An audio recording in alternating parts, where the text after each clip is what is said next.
Olá pessoal, boa noite. Aqui é o Denison Fernandes, mestre em saúde brasileira, fisioterapeuta e osteopata. E para você que está assistindo aí a nossa live, né, revendo a live aqui no Instagram ou no YouTube, deixe seu comentário, né, participe deixando temas, né, ideias que você gostaria que a gente comentasse nas próximas lives.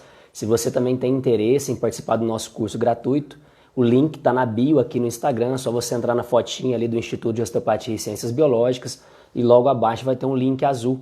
É só você clicar para a gente, que você vai ser direcionado aí para o grupo no Telegram, onde temos aí um curso gratuito, né, sobre as 5 leis biológicas. Boa noite, Simone. Tô vendo aí muita gente conhecida já começando a entrar aí. Legal, vamos aguardar aqui o nosso convidado dessa noite. Tenho certeza que vocês vão aprender bastante aí com o Dr. Alan Borges, que é um especialista na área, né? Muito legal, o pessoal entrando aí, Elise, a Bru Marconato, muito legal. O Dr. Alan Borges aí já entrou. Muito bacana. Tenho certeza que vocês vão aprender muito aí com o Dr. Alan Borges na live de hoje. Muito bacana. Então, mais uma vez, quem quiser participar do curso gratuito é só clicar no link que está na bio do nosso Instagram. Muito legal. A Carla entrando, a Rosana, muito bacana. Show. Muito bom, pessoal. Bom, para quem no nosso grupo, né, que está participando, aí, a gente tem algumas enquetes aí no Telegram, onde o pessoal solicitou algumas lives sobre alguns assuntos, né, relevantes, como a depressão, fibromialgia. A gente já realizou uma live sobre fibromialgia, mas nessa quinta-feira teremos uma outra live agora, né, na quinta-feira, e vamos disponibilizar aí para todo mundo. Doutor Alan.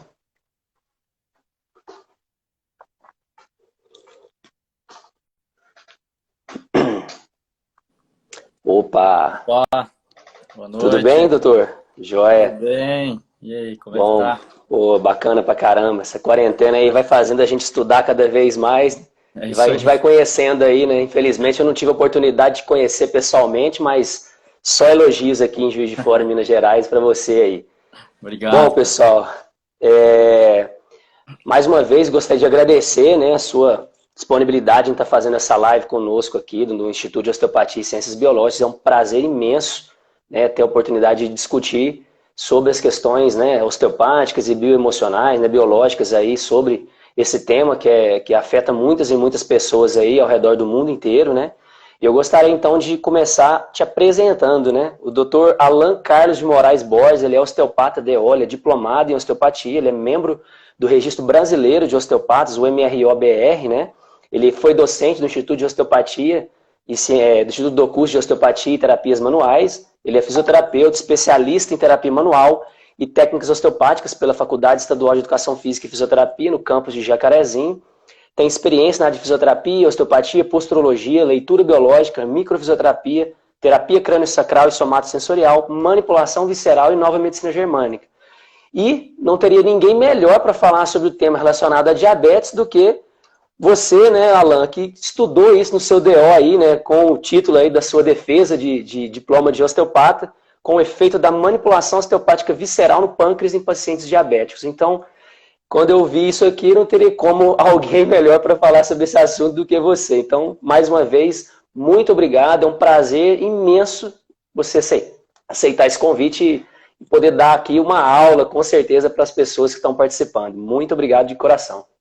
Ô, Denis, obrigado, cara. Eu que agradeço aí a oportunidade, né, de falar um pouco para as pessoas sobre essa visão que nós temos, né, sobre esse assunto e a oportunidade que você está nos proporcionando aí de divulgar um pouco essa nossa filosofia, né? Então, eu que agradeço o convite. Com certeza. Então, já adentrando aí no assunto, né, eu queria que você explicasse para o pessoal sobre o que é a definição de diabetes, né, qual que é o órgão que está associado a diabetes, qual seria aí a prevalência. Eu até selecionei alguns artigos aqui para a gente também citar durante a live, mas gostaria que você explicasse também o quanto que isso é prevalente também no seu consultório, o quanto você trabalha com isso, que eu acho que vai ser legal para todo mundo que está participando aqui. Sim. Bom, uma das coisas que me fez estudar um pouco mais essa questão do diabetes foi porque, né, como você citou, esse foi o tema da minha tese, né, da minha pesquisa, quando eu fui defender o título de diplomado em osteopatia, né, quando eu fui tentar, né, esse título, né. E aí, então, eu estudei muito os pacientes com diabetes e eu tenho uma oportunidade legal, porque na minha clínica, né, aqui em Londrina, ela é composta por 6 endocrinologistas, então existe uma facilidade maior da gente ter um contato e trabalhar, né, de uma forma um pouco mais interdisciplinar, né, entre os vários profissionais aí, né. Então, eu fui estudar e ver o que de forma, né, de uma forma direta aí, o osteopata poderia trabalhar com esses pacientes, ou se teria algum resultado ou não, né? Então, bom, para a gente poder, né, falar um pouquinho disso, vamos definir um pouco essa questão do diabetes, o que é esse rótulo, né, esse diagnóstico que muitas vezes a medicina acaba fazendo e quais os tipos, né? Então, nós temos o diabetes tipo 1, né, que para a visão da medicina tradicional, quando se tem alguma alteração autoimune, né, então se diz que é uma doença autoimune, que é como se o corpo, né, eu falo assim, é como se o corpo se revoltasse contra uma parte dele mesmo e ele começasse a se autodestruir, né? Então começa um processo de destruição autoimune das células beta do pâncreas, que são as células produtoras de insulina, e nesse caso, então, ocorre uma deficiência na produção da insulina, né? Então, isso é chamado de diabetes tipo 1, que normalmente pode ter uma interferência de um fator genético e que, nesses casos, a probabilidade de reversão, né, ela é praticamente nula em decorrência dessa destruição do pâncreas, né? Então, esses pacientes necessitam de uma reposição de insulina, né, através de medicamentos. Então, esse é considerado diabetes tipo 1, que normalmente acomete muitas crianças, né, que a gente sempre fica um pouco mais atento, né? E o diabetes tipo 2, que sem dúvida nenhuma é o diabetes que mais acomete as pessoas, que eu falo que é mais o diabetes do sem vergonha, né? Que é aquela coisa assim, né? Está ligado a hábitos, né? Na verdade. Então, ele tem muito pouca interferência genética e tem muito mais característica ambiental. E é nessa que a gente tem um papel muito importante. Então, o diabético tipo 2, na verdade, ele já tem uma resistência na ação da insulina. Então, vamos entender um pouco o que é essa insulina, né? Qual que é o papel da insulina. Então, eu falo assim, a insulina ela funciona como uma chave, que ela abre uma porta para algo entrar, né? Então, as nossas células, elas não conseguem absorver o açúcar. Então, o açúcar proveniente da alimentação, enfim, ele fica na circulação, mas ele não consegue entrar na célula. A única área do corpo que o açúcar tem acesso direto é o cérebro. Então, é o único lugar que a insulina não tem a sua importância, né? Para todas as outras células do corpo, ela que abre a porta da célula, né? Para esse açúcar poder entrar. Então, no caso dos pacientes diabéticos tipo 2, ocorre uma alteração nesse funcionamento, né? Então, o que acontece? A gente diz que esse paciente ele tem uma resistência à ação da insulina, né? Então, outra particularidade da função da insulina, isso é muito legal, é que ela pega o açúcar da circulação, além dele facilitar a entrada na célula, ela faz uma reserva desse açúcar em forma de glicogênio, que é depositado no fígado e nos músculos. Então, nós temos o glicogênio hepático e o glicogênio muscular, né? Então, todas as vezes que nós precisamos de mais açúcar, ocorre uma quebra desse açúcar, que nós chamamos de glicogenólise, que vai acontecer por uma ação de um outro hormônio produzido pela célula alfa do pâncreas, né? Que é o glucagon. Então, o glucagon, agora liberado, ele quebra esse glicogênio e se libera, então, o açúcar para a circulação. Então, dessa forma, nós temos um equilíbrio, né, entre a insulina e o glucagon. E em decorrência de principalmente maus hábitos, que é o que eu digo que aí ela vem, né, seria uma doença com uma maior característica ambiental. E quando eu falo de ambiente, eu vejo o ambiente, que a gente vai falar um pouquinho mais específico depois, mas eu vejo o ambiente, que aí seria o mundo físico, né? O ambiente nutricional, né? Os hábitos, enfim, atividade física, então tudo que inclui esse contexto. As relações corporais, então como que um órgão se comunica com outro órgão, como que ele se comunica com a coluna, enfim, que seria o funcionamento do organismo e a parte psicobiológica, né? As nossas relações aí extrafísicas, né? Como nós nos relacionamos com o meio em que nós vivemos. Então, dentro do que eu pude estudar até hoje, da característica do diabetes, seja o tipo 1 ou seja o tipo 2, na minha concepção, ele estaria diretamente ligado a essas três condições, né? E é justamente isso que eu fui tentar entender, de que forma que nós, profissionais da área da saúde, os osteopatas principalmente, que era o objetivo do meu estudo, né? Como que nós poderíamos, de alguma forma, atuar nisso daí e compreender todo esse universo do paciente que tem essa sintomatologia ou esse rótulo, né? Excelente. A gente vê muito isso daí, né? Quando te falar assim, em relação à minha prática clínica mesmo, né? Uhum. Quando eu comecei a conhecer a nova medicina germânica, né? Lá em 2012, 2013, através do Instituto Salgado, que eu vi que você fez algumas formações também aqui, né? Uhum. Quando eu comecei a conhecer isso, eu vi que muitas coisas relacionadas, principalmente a essa parte psicobiológica, né, bioemocional, influenciava demais nos sintomas. Porque às vezes o paciente controlava, né, a atividade física, fazia um controle da alimentação e mesmo assim a glicose não abaixava de jeito nenhum. E a gente Uhum. vê que isso é um mecanismo de sobrevivência, né? Eu gosto de falar para Sim. os pacientes que é um aplicativo, é um programinha que você ativou que tem um significado. Ele não é Uhum. como essa questão que você citou, né, na medicina clássica, que fala de uma doença autoimune, você se atacando por algum motivo. Isso seria Uhum. incompatível com a evolução, né, das espécies até chegar no ser humano. Se a gente Sim. atacasse a gente mesmo, seria quase impossível a gente estar aqui nesse Uhum. momento.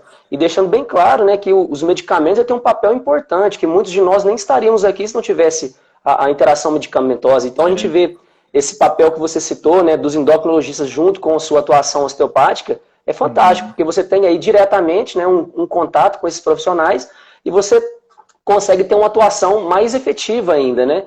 E aí Uhum. já te perguntando em relação a essa parte osteopática, como que funciona o tratamento osteopático nesses pacientes com quadros diabéticos? Como é que você aborda isso, já que o seu Uhum. diploma, né, de osteopata foi estudando essa linha de raciocínio? Sim.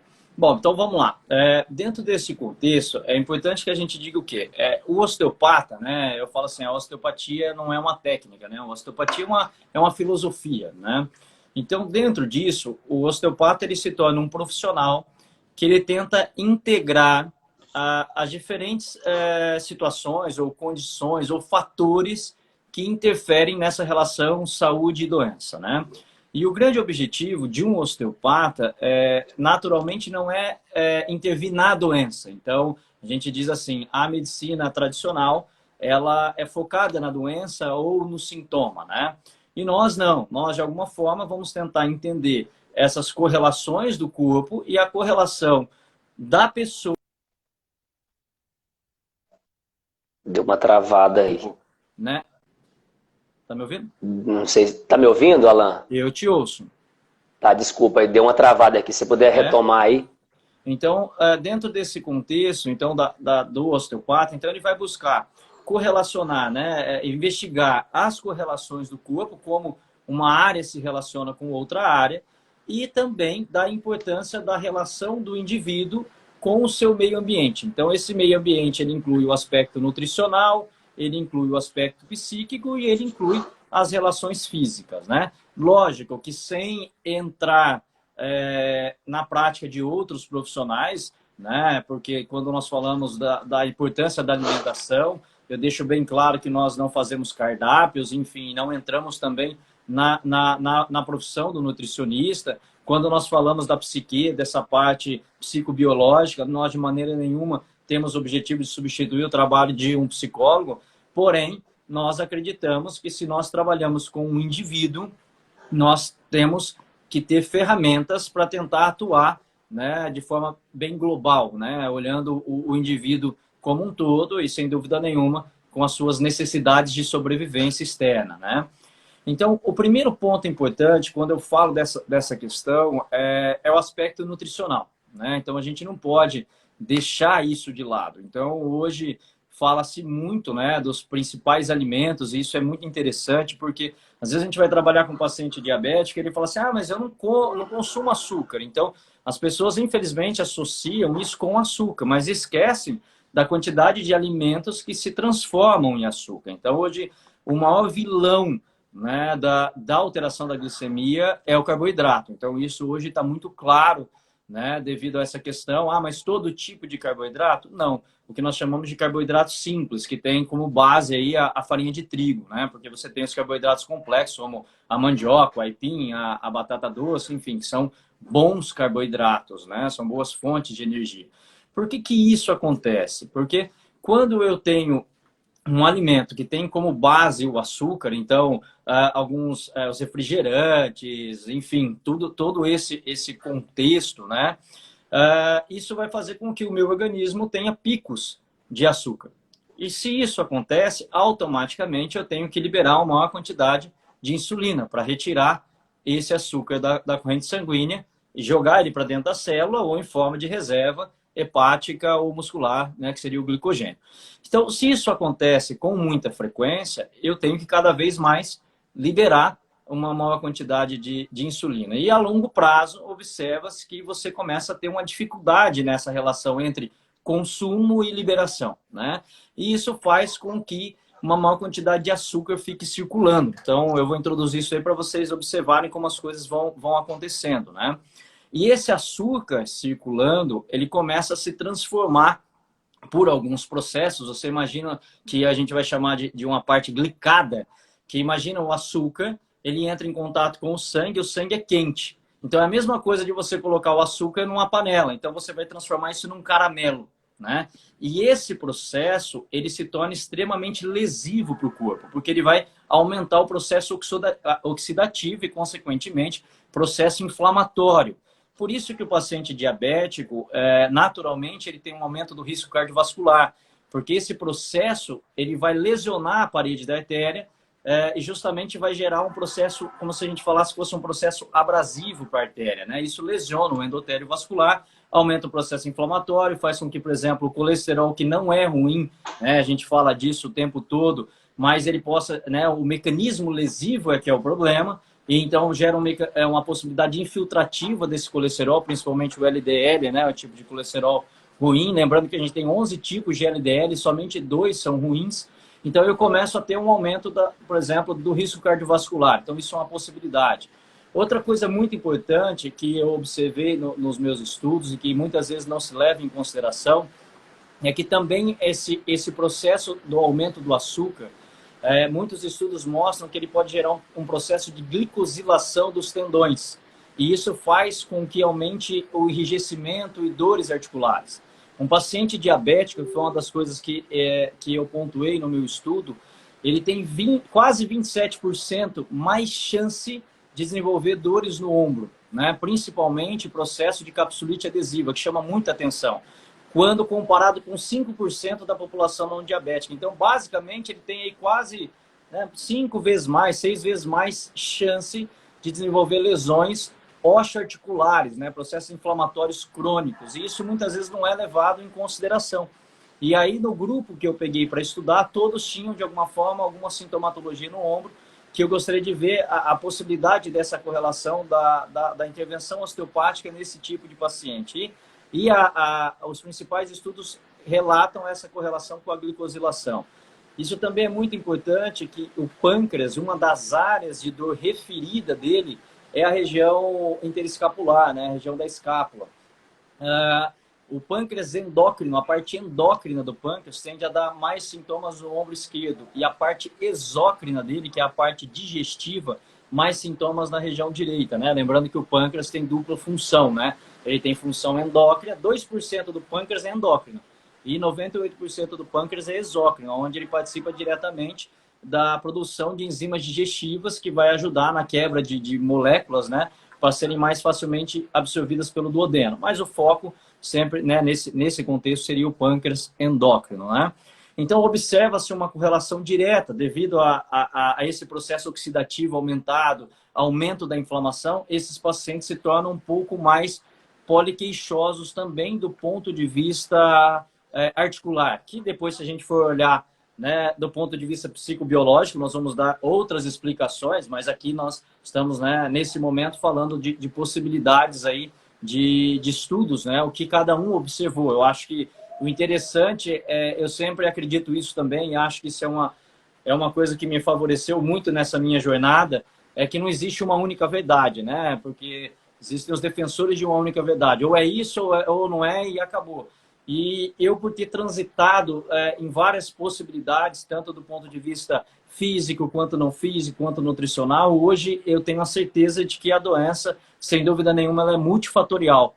E também o processo de cura deveria ser multifatorial, o que as pessoas muitas vezes não fazem, né? Acabam se utilizando de uma droga, eu tomo um medicamento, automaticamente eu me sinto melhor e eu tenho a falsa impressão de que eu estou curado, o que não é uma verdade, né? Você está modulado, né? Você estaria curado se você tivesse mudado todas essas coisas e não dependesse mais disso, né?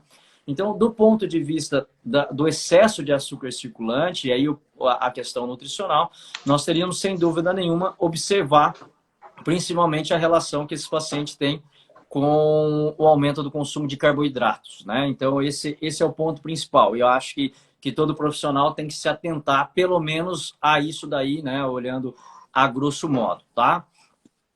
E do ponto de vista físico, Denison, o que é importante? Então, nós temos o quê? Nós temos as correlações do pâncreas com os seus, né, órgãos vizinhos. Então, um órgão ele se conecta com outro órgão por relações ligamentares e faciais, né? E nós temos a relação principalmente da inervação. Então, todo órgão ele precisa ter um estímulo proveniente do sistema nervoso autônomo, simpático e parasimpático, para que ele possa ter um bom funcionamento, né? E dentro desse ponto de vista, principalmente, a gente sabe que durante um pico de simpaticotonia, ou seja, um aumento da atividade simpática, que ela ocorre quando o animal, por exemplo, está em um estado de alerta, toda vez que a gente entra em alerta, nós ativamos o simpático, e do ponto de vista físico, o sistema simpático ele é proveniente da inervação da cadeia ganglionar torácica, né? Os nervos, os gânglios que saem da região da coluna torácica que vão fazer, né, que vai fazer essa inervação da região simpática. Então, da simpática do órgão. E uma alteração simpática, seja ela proveniente do nível físico, ou seja ela proveniente do mundo externo, que seria o mundo psíquico, ele faz com que aumente inicialmente o nível de glicose, já que a glicose é fonte de energia. Então, todo animal que está em alerta, naquele momento, ele precisa de uma maior quantidade de açúcar, né? E quando a gente fala de funcionamento, então, as pessoas esquecem que nós temos dois tipos de funcionamento, ou até desconhecem. Eu como profissional da área da saúde, eu desconhecia isso daí. Eu estudava nos livros a fisiologia e reconhecia aquela fisiologia descrita nos livros como a única fisiologia, né? Então, que é essa que explica como o corpo entra em uma situação, sai de uma situação, como um nervo manda uma informação para o órgão e assim ele responde. Porém, isso é chamado de fisiologia normal, né? E quando nós estudamos a doença, nós não podemos estudar a fisiologia normal. Esse é o grande equívoco, né? Nós temos que estudar uma fisiologia modificada, que é o que a gente chama de fisiologia especial. O que é essa fisiologia especial? É quando algo altera a comunicação entre os sistemas ou a comunicação do meio externo com o meio interno. Então, isso faz com que você imagine o seguinte: se eu tenho um pico de estresse e eu entro numa spaticotonia e eu aumento a glicose e saio desse estresse, o meu corpo não vai ter grandes danos quando isso acontece. Se eu tenho um estímulo da minha coluna e ele age no órgão e esse órgão altera o seu funcionamento rapidamente e depois ele se regulariza, eu não vou ter alteração. Então, se nós vivêssemos, tá? Isso é importante. Se nós vivêssemos 100% na fisiologia normal, não existiria a doença, né? Então, por que as pessoas não entendem a doença? Porque a maior parte das pessoas estudam só a fisiologia normal. E por isso que quando algo não funciona nessa fisiologia, chamam de doença. E é justamente isso que eu particularmente não gosto dessa ideia de chamar de doença. Eu acho que nós estamos tendo um funcionamento do corpo em uma outra fisiologia. E, basicamente, quando nós trabalhamos, nós não trabalhamos como as pessoas acreditam, de forma esotérica, sem comprovações. Ah, isso não é científico. Basicamente, quando nós trabalhamos na psique ou no organismo, nós estamos tentando, de alguma forma, equilibrar essa atividade fisiológica. E para que isso aconteça, nós nos utilizamos de recursos que intervêm, que vão fazer alguma intervenção nesse equilíbrio do sistema nervoso autônomo, que é a base do controle visceral. Então, se eu digo que no momento de uma simpaticotonia eu tenho uma alteração porque o meu corpo precisa mais de açúcar, se eu tiver de forma repetida isso daí, eu vou ter uma tendência a permanecer num quadro prolongado ou até mesmo mantido de hiperglicemia. E isso a ciência exclui, né? Ela só dá importância para a doença ou, no máximo, cita-se hoje o fator nutricional, né? Que é o que seria os vilões aí, os alimentos à base de açúcar e o próprio açúcar. Mas se exclui essa correlação de funcionamento do corpo e a nossa interação com o meio ambiente, que é justamente isso que eu considero uma das partes mais importantes que nós temos, tá? Então, quando a gente observa isso, então o papel, vamos falar assim, do osteopata nesse ponto de vista físico, né? Então, quando eu fui tentar ver de que forma que a gente poderia intervir nisso daí, eu fui buscar exatamente isso, técnicas na região do órgão, tentando estimular a região do órgão, né? E, de alguma forma, correlacionar, mensurar a mudança da glicemia ou não, porque era uma possibilidade. E outro parâmetro que eu busquei é essa correlação da interferência das dores ou da limitação de movimento na região do ombro, né? E aí, então, a principal hipótese seria essa questão da glicosilação, que é a teoria que mais se tem. Então, a minha pergunta é, se fosse a glicosilação somente, a minha técnica não seria capaz de mudar isso daí de forma abrupta. Então, se um tendão ficou, né, mais denso por esse processo, eu fazer uma técnica não mudaria isso daí, até porque eu faria uma técnica na região pancreática, eu não iria mudar a consistência de um ligamento ou de um tendão. Mas, na minha concepção, na minha hipótese, uma das correlações que se tem do pâncreas com os ombros não era só essa parte da glicose, e sim uma relação neural, que para a osteopatia isso é muito importante. Basicamente, o osteopata ele se fundamenta em relações anatômicas e neurais e nervosas. Então, a gente vai tentando correlacionar isso daí. E o pâncreas tem uma relação muito grande com o diafragma, com o movimento diafragmático e relação neural com o frênico. E o nervo frênico, que inerva o diafragma e tem uma correlação com o pâncreas, sai da região cervical, C3, C4, C5, que é o mesmo nervo que dá origem, a mesma raiz que dá origem aos nervos que inervam a cápsula do ombro. Então, na minha concepção, não era por acaso que a maior parte dos pacientes com problema de pâncreas tinham dor nos ombros e não nos joelhos, enfim, né? Então, o que eu fiz? Eu fui lá e estimulei a região pancreática, e depois que eu estimulava a região pancreática, né, eu mensurava antes a amplitude de movimento do ombro e após a manipulação a amplitude de movimento do ombro, para ver se através de uma alteração diafragmática e frênico eu conseguiria mudar essa correlação. E meia hora depois do estímulo eu mensurava a glicemia, que eu tinha, né, mensurado antes da manipulação. E aí então a minha ideia era, será que a manipulação, né, o estímulo, poderia modificar a glicemia e ou a amplitude de movimento do ombro? Né? E aí quais seriam as hipóteses? Né? E quando a gente comparou e o grupo controle, eu simplesmente colocava a minha mão no abdômen e não fazia nenhum estímulo, nenhuma técnica. Né? Então, depois eu comparava os dois grupos e o grupo que recebeu o estímulo, ele teve alteração tanto no nível glicêmico quanto na amplitude de movimento de ombro, quando comparado com o grupo controle, que não teve essa mudança. Então, dessa forma, eu pude concluir, através do estudo, que nós, através do estímulo visceral, podemos modificar a relação da função da víscera e também a comunicação da víscera com o sistema músculo-esquelético, que é o que nós chamamos de relação víscero-visceral e víscero-somática, né?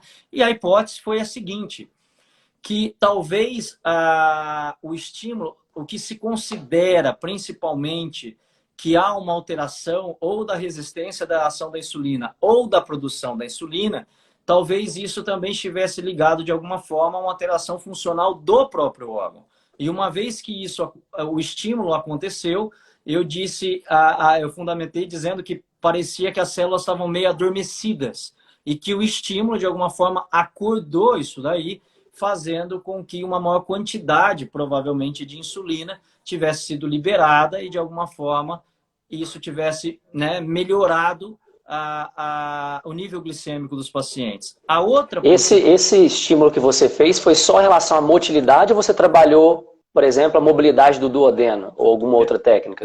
Eu só enfatizei no órgão, tá? Até porque eu queria ver, lógico, se eu estou em um atendimento, né, que é diferente, eu estava fazendo um estudo, eu não poderia colocar muitas coisas, até porque senão eu teria muitas variáveis e não saberia o que acontece. Então, o meu objetivo foi 100% o estímulo do pâncreas, tá? Então, eu fiz estímulo de movimento, estímulo facial e também fiz o estímulo energético através da motilidade embriológica do órgão. Foi as duas coisas que eu fiz, tá? Fantástico. Porque existiam muitos estudos já na osteopatia correlacionando a melhora da glicemia com manipulação articular, onde alguns estudos tinham manipulado costelas, que estimulam o gânglio simpático, e também áreas da região tóraco-lombar, que tem uma relação também autonômica com o pâncreas. Então, alguns já tinham mostrado isso daí, que talvez o estímulo de inibição simpática modificaria o nível glicêmico, mas não tinha nenhum estudo ainda visceral, né? Então, automaticamente, o meu objetivo era único e exclusivo a manipulação dessa área para ver se modificava, né? Então, a primeira hipótese foi isso. A outra possibilidade é que, quando nós fazemos uma manipulação, eu não tenho o objetivo de aumentar ou diminuir algo, e sim equilibrar. Então, o objetivo é trazer equilíbrio. E talvez o que poderia ter equilibrado também, que muitos estudos não trazem isso como uma importância, é o nível do glucagon. Porque se o glucagon também está hiperestimulado e muitas vezes ele é pouco dosado ou mensurado, ele faz com que ocorra a maior liberação de glicose pela quebra do glicogênio. E isso pode também aumentar o nível glicêmico, né? Então, as possibilidades seriam essas, que nós normalizamos isso. E a correlação da melhora da amplitude do movimento do ombro, eu justifiquei através da relação frênica e da relação facial do corpo, que isso poderia, de alguma forma, interferir nessa possibilidade do movimento. Então, essas foram as duas, né, formas que eu coloquei como possibilidades, né, para o trabalho do osteopata. Excelente, perfeito. Não tem nem o que falar, foi uma aula aqui em relação à parte anatômica, né?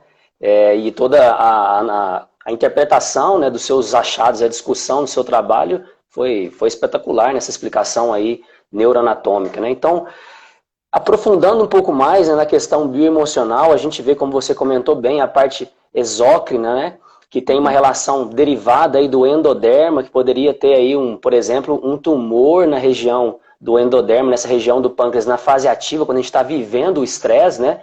E também temos a função relacionada, que é o controle, né, da glicemia a nível cortical, que é derivado do ectoderma, onde ele diminui essa função.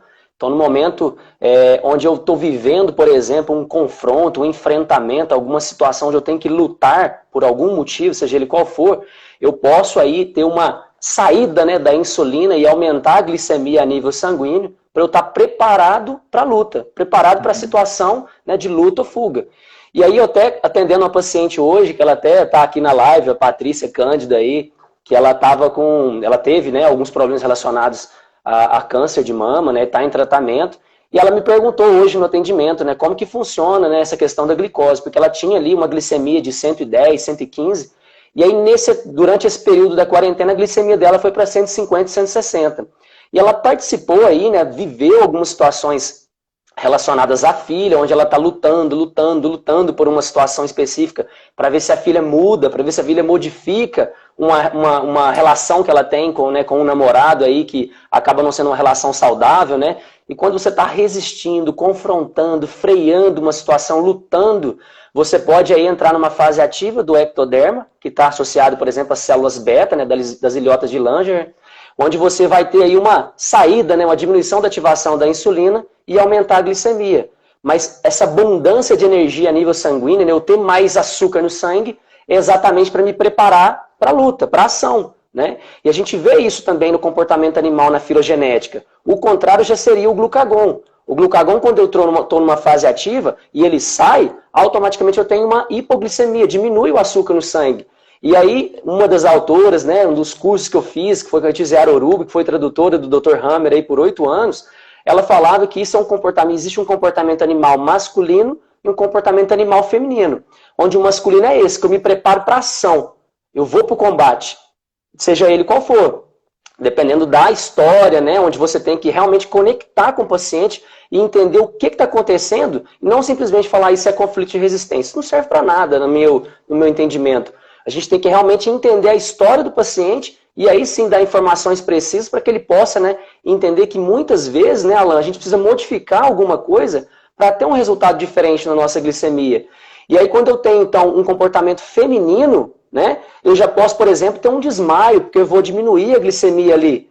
E eu tenho, por exemplo, a região central que necessita dessa abundância de energia. E esse desmaio é um mecanismo de defesa. Então a forma masculina é de ir para o ataque. Para eu ir para o ataque, para eu ir para a luta, para eu ir para o confronto, eu preciso de açúcar, de energia, nessa abundância, né? Então eu gostaria que você aí explanasse sobre isso, né? Comentasse também sobre comportamentos, pessoas que são aí confrontadoras, resistentes. O que você pode ajudar essas pessoas, que no caso dela, né, viveu muitas coisas também antigamente, antes do câncer, e o corpo dela inconscientemente ativou, né, esse aplicativo relacionado aí à insulina, onde ela precisa, por algum motivo específico, né, um significado específico, sempre ter um pouquinho mais de glicemia do que o normal. E quando ela vive esses momentos de simpaticotonia, ela pode ter mais ainda esse aumento da glicemia. O que você poderia acrescentar aí para a gente em relação tanto a essas questões comportamentais, né, do córtex, quanto da parte exócrina, né, que vai ter essa questão de absorção, talvez algum rancor, essa dificuldade de digerir, onde vai ter o aumento da produção do suco gástrico, né, que é um tecido mais arcaico, ou suco pancreático, né? Explica pra gente um pouquinho sobre esses dois tecidos e o que a gente tem em relação aos comportamentos desses pacientes, o que eles podem mudar para tentar ter um resultado diferente na sua saúde, de um modo geral. Bom, na verdade, sim, o que a gente vê, né? Então, quando eu estava estudando essa questão, eu também levei em consideração observar o comportamento dessas pessoas, né? Então, a gente observa o quê? O controle psicobiológico, né, da glicemia. A glicemia em equilíbrio, ela é uma balança, né? Um equilíbrio entre o glucagon e a insulina. Então, naturalmente, quando as coisas estão estáveis, que seria a fisiologia normal, eu tenho um aumento da glicemia em momentos que eu preciso de mais açúcar e uma diminuição nos momentos em que eu não tenho tanta necessidade. E assim, eu tenho um bom equilíbrio, né? Então, quando o fator externo não é nutricional, nós temos que observar o comportamento, né? E a área que controla o comportamento glicêmico é uma área do córtex cerebral, que é o lobo frontal. Então, todas as vezes que eu entro em uma situação de hiperestresse, aciona-se uma hiperatividade do lobo frontal e essa área do lobo frontal se comunica com as células alfa e beta de pâncreas, do pâncreas, né? As alfa e beta de Langer, né? Aonde ele pode alterar a liberação da insulina ou a liberação do glucagon. Então, automaticamente, isso pode modificar o nível dessa balança. Então, quando eu tenho uma alteração do nível da insulina, eu vou ter uma característica de hiperglicemia. E quando eu tenho uma alteração do nível do glucagon, eu tenho um quadro de hipoglicemia, né? Porque, teoricamente, seria o quê? Quando ela impacta, de um lado, ela diminui o nível daquela produção daquele hormônio. Então, consequentemente, é uma predominância do outro, né? Então, se eu diminuo o nível da insulina, predomina o glucagon. Se eu diminuo o nível do glucagon, predomina a insulina. Isso faz com que eu tenha, de uma forma mais sustentada agora, ou até mesmo permanente, a manutenção de um ou outro estado, né? O hiper ou hipoglicêmico. E o que se observa é que, para alterar o nível da hiperglicemia, precisa ter um tipo de resposta. E para a hipoglicemia, um outro tipo de resposta, né?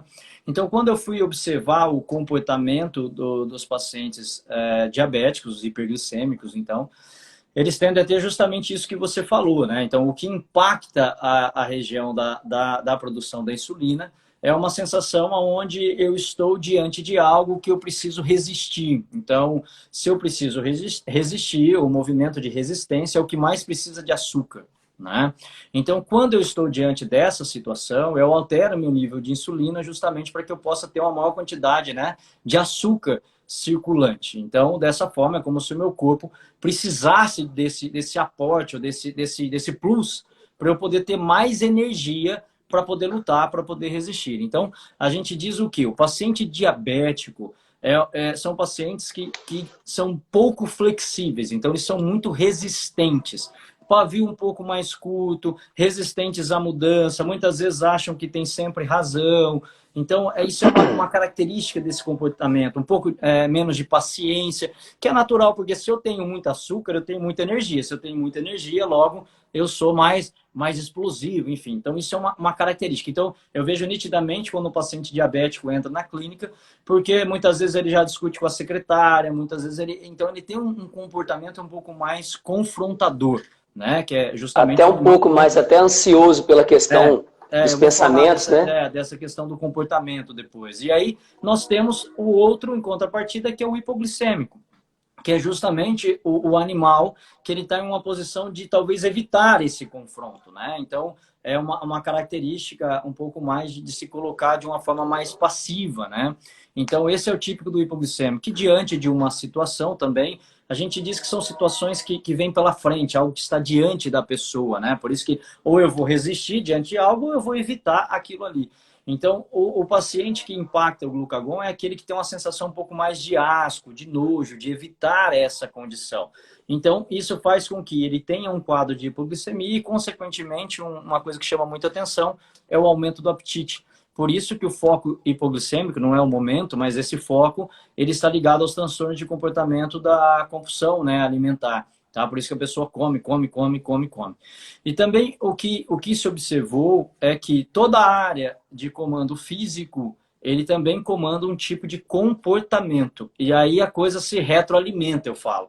Porque você tem um sentir, esse sentir impacta o seu corpo, ele altera a fisiologia de funcionamento e depois ele também altera o seu comportamento. E aí você agora, com aquele comportamento, você assume uma nova identidade. E esse comportamento acaba se repetindo várias vezes ao longo do dia. E por isso que a pessoa não consegue mais se curar, porque nessa nova identidade ele começa a achar que, né, ele começa a sentir que esse é o único padrão. É a única forma que ele tem de sobreviver ou viver, né? Que é o que ele acha que é viver, mas na verdade ele está só sobrevivendo. Por isso que esses mecanismos são de sobrevivência automático. É comum a todo o animal que tem controle glicêmico, né? E o lobo frontal, ele é responsável pelo comportamento da ansiedade.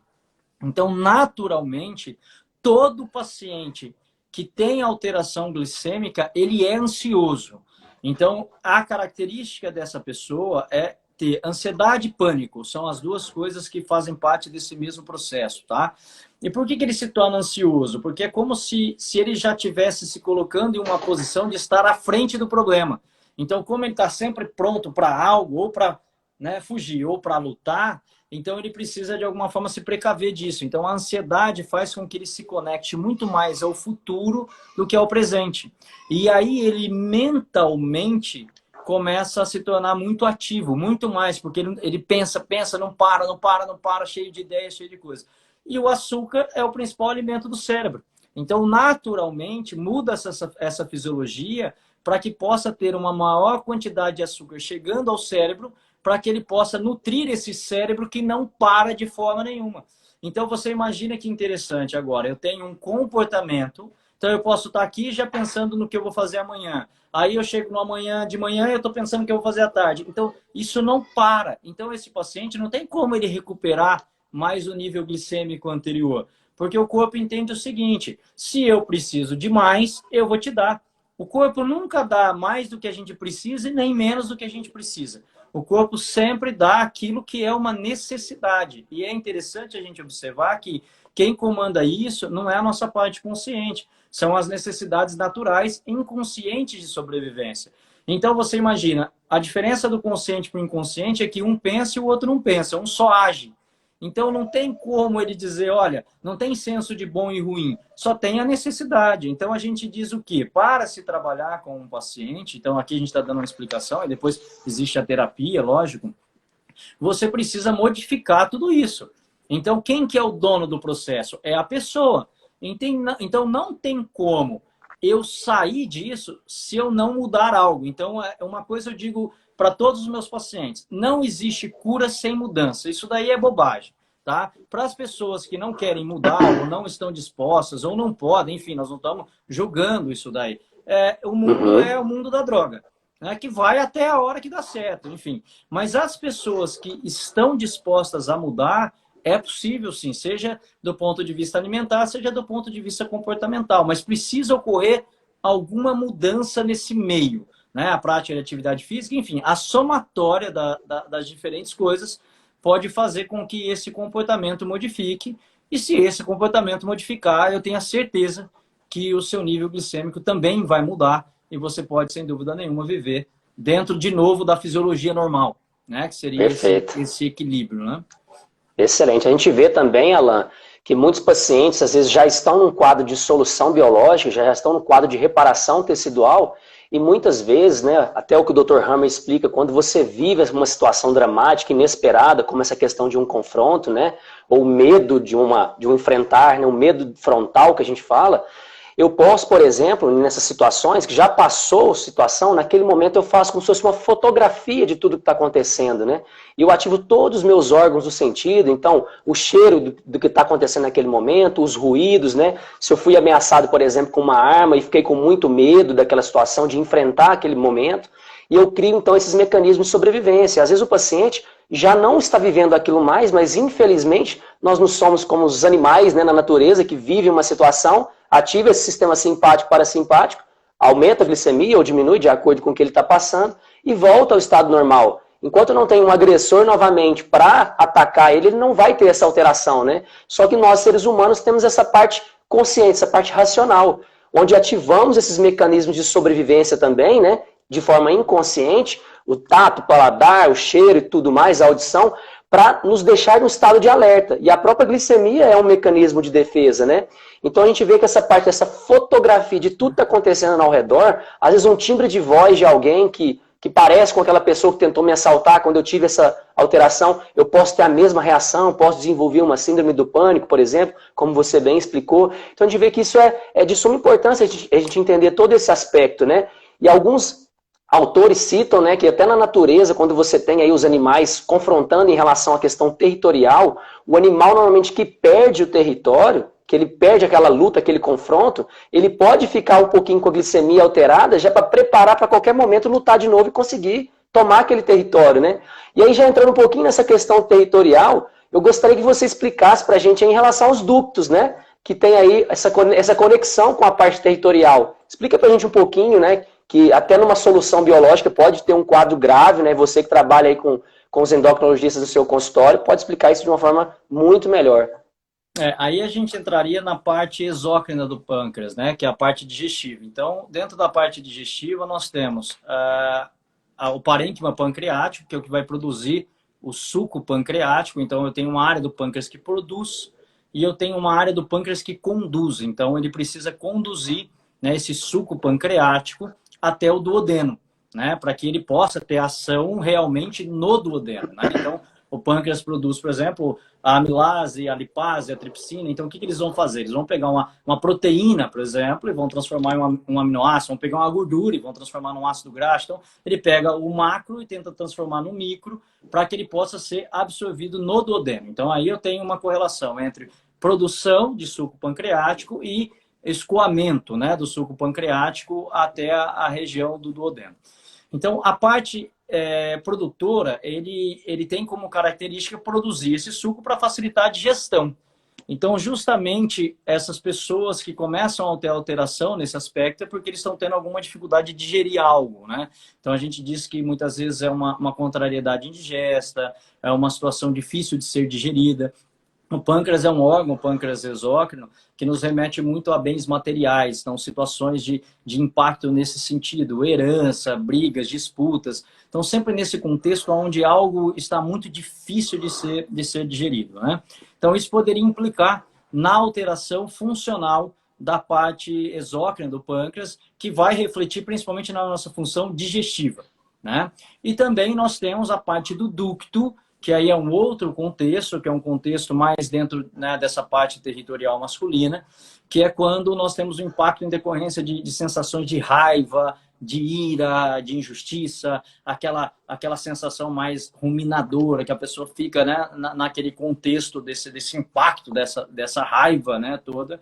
Isso impacta no conducto pancreático. E o conducto pancreático, a característica tecidual dele é, toda vez que eu aumento o estímulo simpático, né, eu tenho um aumento da produção das enzimas digestivas, o suco pancreático, e eu tenho um alargamento desse conducto para poder escoar. É a natureza. Lógico, se eu produzo mais, teoricamente eu tenho que ter um transporte melhor, né? Senão seria muito incoerente eu produzir mais e ele fechar, enfim, né? Então, a parte do pâncreas que produz aumenta a função e o ducto alarga através de um mecanismo ulcerativo da mucosa para poder escoar. Então, tudo isso acontece por aumento do estímulo simpático, para facilitar a digestão. Quando eu entro no parasimpático, que considera-se que esse problema já foi resolvido, né? Automaticamente, o pâncreas agora diminui a produção do suco pancreático e o conducto tende a fechar um pouco mais, né? Então, a gente fala que é uma fase onde ele pode ter um edema e ele também vai reptilizar um pouco esse conducto pancreático. De uma forma normal, sem grandes impactos, não traria muita alteração. Porém, existem alguns quadros, dependendo sempre da intensidade do processo, enfim, né, que a gente chama de massa conflitual. Essa massa, ela depende de duas coisas, tempo e intensidade. Então, uma coisa é viver uma situação de um dia, outra de um ano, 10, 20, 30 anos, né? Enfim. E aí eu entro nessa fase mais de relaxamento, eu posso ter uma obstrução desse conducto. E aí o que acontece? O pâncreas continua produzindo suco pancreático, porém ele não consegue ser escoado para o duodeno através do conducto que está mais fechado. E aí eu tenho como se fosse um refluxo, né? Um retorno desse suco pancreático que começa a autodigerir o pâncreas. E isso se torna um processo lesivo que vai levar a uma urgência, que a gente fala, que é a pancreatite aguda, né?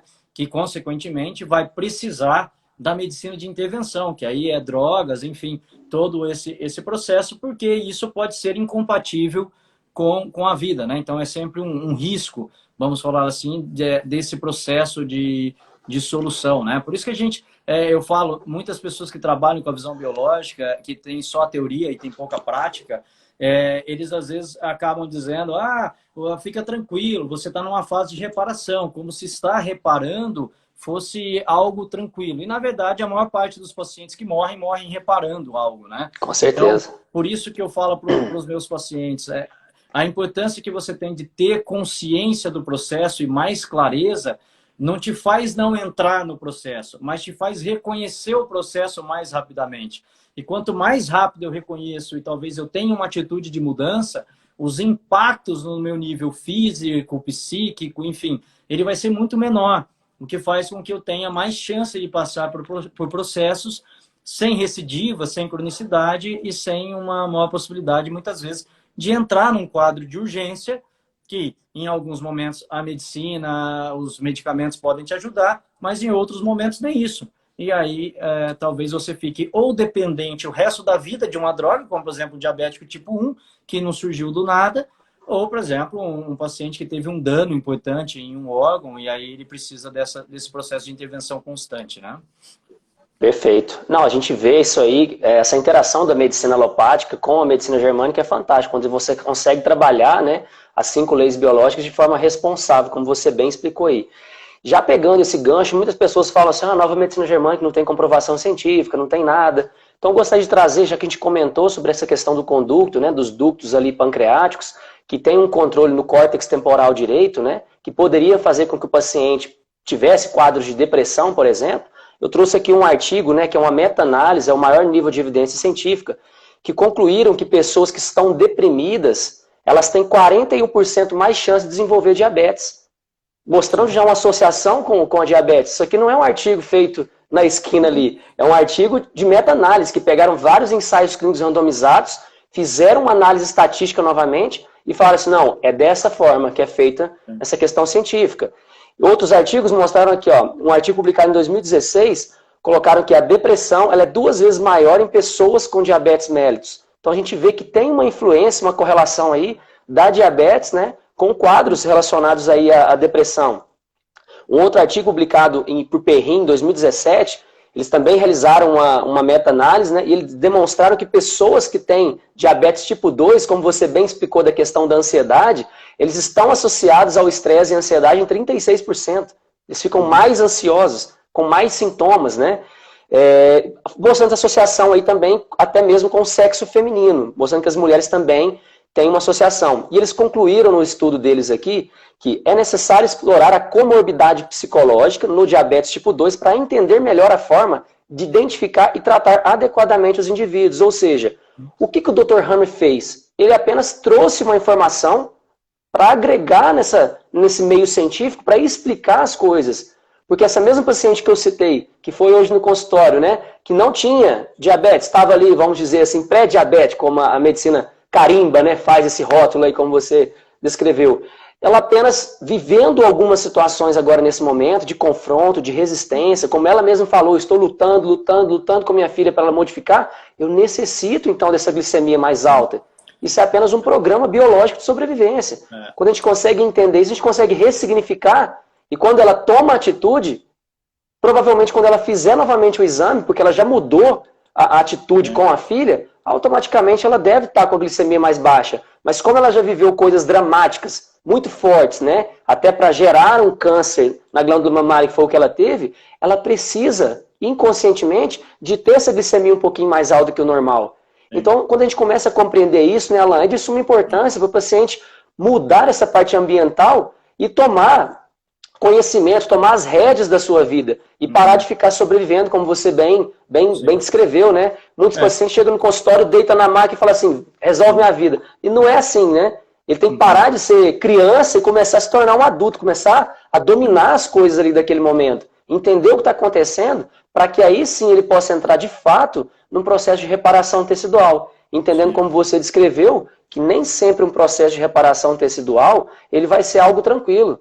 Eu vejo muitas pessoas que fazem cursos na área da nova medicina germânica, querem saber qual é o conflito. Isso pra gente ele é quase que insignificante. Você tem que entender a história, se conectar, né, Alan? O que você acha disso? O grande equívoco desse negócio, não tem comprovação, é porque as pessoas veem a nova medicina germânica como uma técnica. Então o grande equívoco começa aí. Nova medicina germânica não é técnica. Se não é técnica, não é tratamento.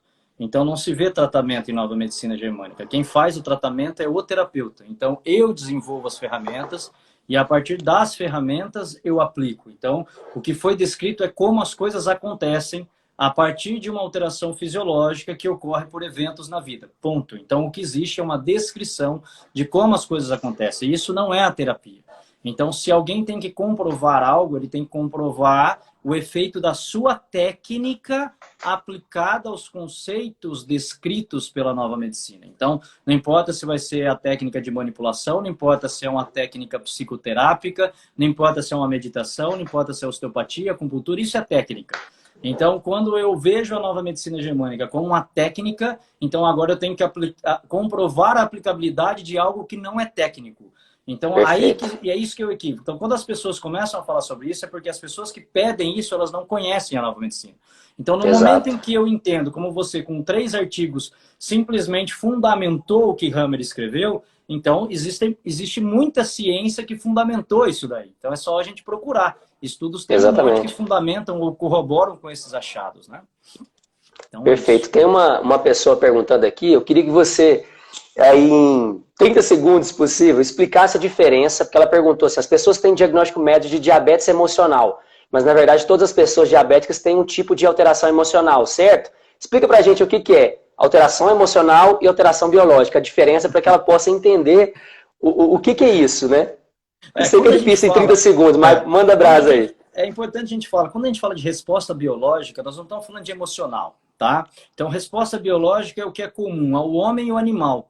E o emocional, ele pode estar vinculado à nossa parte psicológica. São coisas completamente diferentes. Então, nós não estamos falando de parte psicológica, né? O animal não 15 tem parte segundos. psicológica, né? O animal não pensa, ele não tem nada disso. Então, nós não falamos dessa forma. Nós falamos sim de Vou ter que encerrar, respostas Alan, desculpa. biológicas. Vamos voltar aí de novo rapidinho. Vai lá.